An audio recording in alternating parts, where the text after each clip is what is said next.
കാണുമ്പോൾ എന്റെ മനസ്സിലേക്ക് വരുന്നത് രാഹുലിനെ ഞങ്ങൾ കാലുകുത്തിക്കാൻ സമ്മതിക്കില്ല, രാഹുലിനെ ഞങ്ങൾ തടയും, പൊതുപരിപാടികൾ നടത്താൻ ഞങ്ങൾ അനുവദിക്കില്ല എന്നൊക്കെ പറഞ്ഞ് വെല്ലുവിളിച്ചവര് അവരുടെ കാലിനടിയിലെ മണ്ണ് അതിങ്ങനെ ഒലിച്ചു പോകുന്നത് ഇവരാരും അറിയുന്നില്ലേ എന്നുള്ളതാണ് എന്റെ മനസ്സിലേക്ക് വരുന്ന ആദ്യത്തെ ചോദ്യം എന്ന് പറയുന്നത്.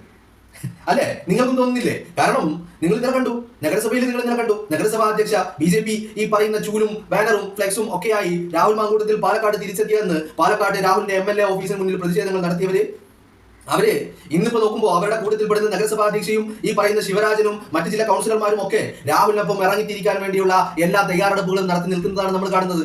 ഇനി കണ്ണാടി പഞ്ചായത്തിലേക്ക് പോയി കഴിഞ്ഞാൽ CPM ഭരിക്കുന്ന കണ്ണാടി പഞ്ചായത്ത്, ആ കണ്ണാടി പഞ്ചായത്തിന് എന്താ അവസ്ഥ? അവിടുത്തെ ഗ്രാമപഞ്ചായത്ത് പ്രസിഡന്റ് തന്നെ എന്ന് പറഞ്ഞാൽ രാഹുൽ തൂക്കുന്നത് ഇവരുടെ തലമുതിർന്ന നേതാക്കളെയാണ്.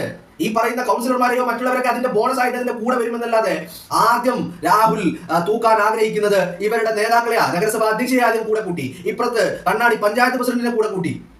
മനസ്സിലായില്ലേ? അപ്പൊ രാഹുലിനറിയാം ഒരാളെ തൂക്കിയാൽ ഈ പറയുന്ന ബാക്കിയുള്ളവരൊക്കെ മെമ്പർമാരും കൗൺസിലർമാരും ഒക്കെ ആയിട്ടുള്ളവർ അതിന്റെ കൂടെ ഒരു ബോണസ് എന്ന രീതിയിൽ കോൺഗ്രസിലേക്ക് കടന്നു വരുമെന്നുള്ള കാര്യത്തിൽ രാഹുലിന് സംശയമില്ല.